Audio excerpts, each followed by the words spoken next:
ইয়া আইয়ুহাল মুআল্লিম। এত পলিটিক্যাল চারুকলা আঁকতে আঁকতে কখনো দেখা হয় নাই বুঝি দেহ অভ্যন্তরে কত পরজীবন, আর তাদের সংবিধান আপনার হাতেই রচনা। নিগুড় এই দেহের মহল্লায় মহল্লায় আপনারই উপাসক, তারা জানেও না আপনি তাদের প্রতিপালক।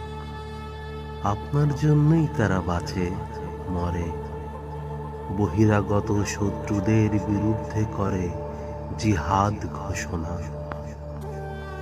যদিও ওরা ভ্রাত স্বজাতি, শত্রুরা চায় আপনার দেহ শৃঙ্খলা ত্যাগ করতে, দাঙ্গা ফ্যাসাদ দিয়ে আপনার কাঠামো দুর্বল করে দেয়।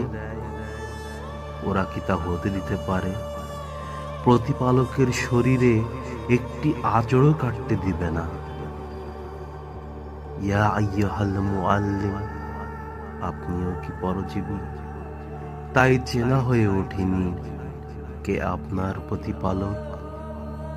আপনি কার জন্য বেঁচে থাকেন আর মৃত্যু